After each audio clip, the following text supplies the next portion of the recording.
Vous reconnaissez ces morceaux de papier? Ce sont des objets que vous aimeriez avoir dans les mains.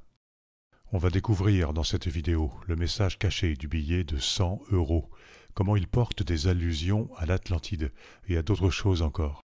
L'Atlantide est une île qui aurait existé dans la préhistoire, dans l'océan Atlantique, comme son nom l'indique. Les habitants de cette terre généreuse, les Atlantes, avaient développé une haute civilisation, une société idéale. L'île aurait été engloutie dans l'océan à la suite d'un cataclysme effrayant. L'avers du billet montre essentiellement une arche ou porte romane ou romaine. Ce dessin est repris à droite sur la pastille holographique.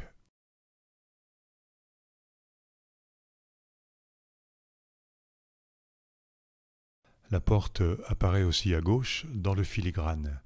Il n'y a à première vue que du papier blanc, mais le dessin devient visible quand on regarde le billet devant une source lumineuse.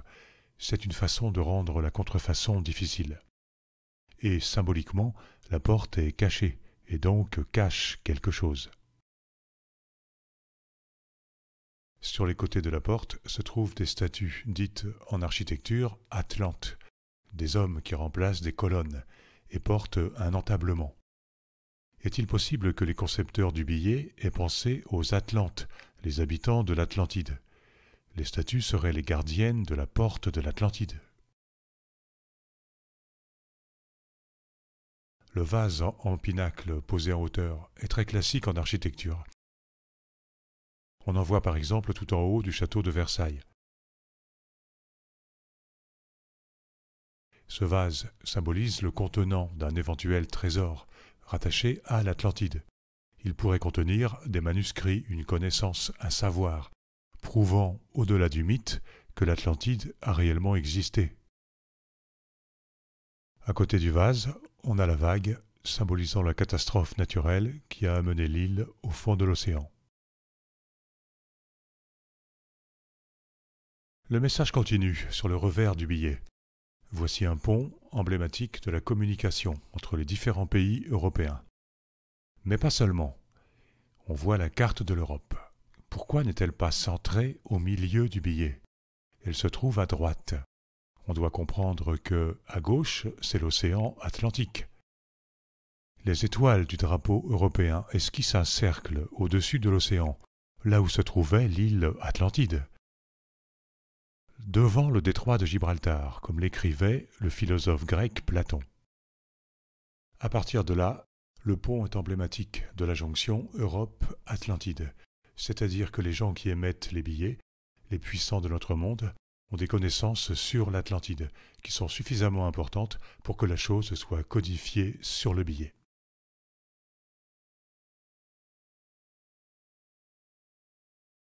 Un mot sur les 12 étoiles du drapeau européen. Chaque étoile est un pentagone étoilé. Cette forme contient le nombre d'or. Pourquoi 12?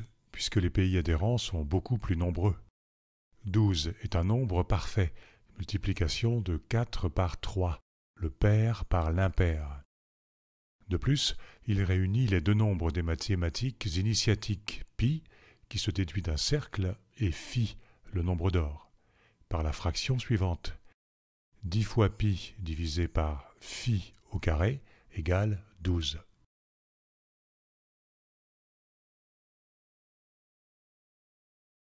Voici le nouveau billet mis en circulation en mai 2019. La porte des Atlantes est toujours là. Le vase est dorénavant doublé. Le nombre 100 présente une allusion à l'Atlantide qui sombre au fond de l'océan. On voit comme des objets dorés qui s'enfoncent sous l'eau, dans les bulles d'air que sont les sigles euro. Mais quelle poésie! En arrière-plan, des dessins montrent deux châteaux de l'âge classique, comme celui de Versailles. On doit comprendre que le graphisme du billet prolonge le codage de l'architecture ancienne. Ce codage est le thème majeur de ma chaîne. N'hésitez pas à explorer mes vidéos, notamment celle de l'Atlantide codée dans les monuments. Là, c'est la signature de Mario Draghi.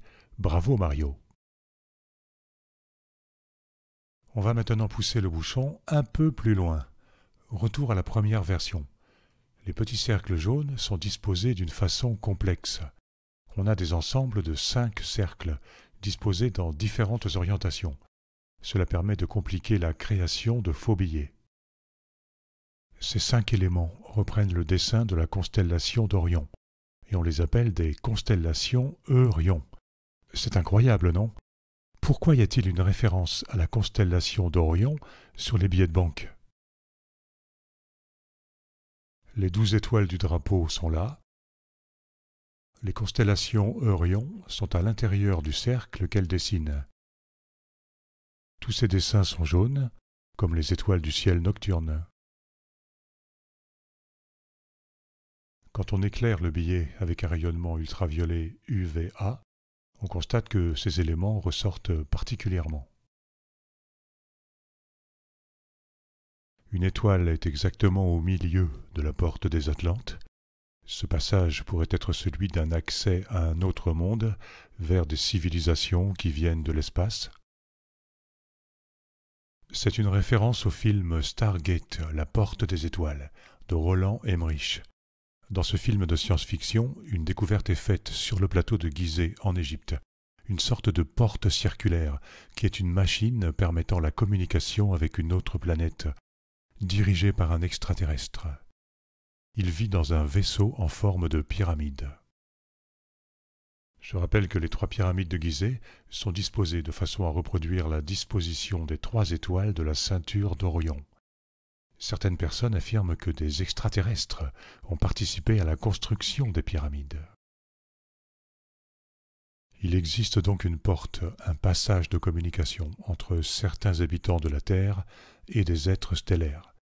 Le billet semble nous dire que les dirigeants européens et nationaux sont en relation avec des créatures vivant dans l'espace, et notamment dans la constellation d'Orion.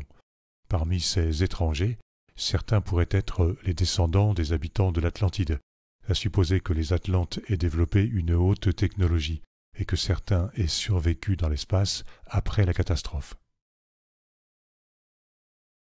Pourquoi les billets portent-ils cette information? On ne peut pas croire que les seuls humains terrestres aient eu l'idée de ce codage, qui part d'une idée généreuse. L'homme de la Terre est trop égoïste pour assurer une transmission des grands secrets, pour informer son prochain. Il faut alors penser que le codage du billet de 100 €, ainsi que des autres billets et des pièces de monnaie, ce codage est supervisé par les stellaires en question. Des messages sont ainsi déposés à l'attention de qui veut s'y intéresser. Cela a été fait pendant des siècles, voire des millénaires, dans les grands monuments, et ce, depuis la submersion de l'Atlantide.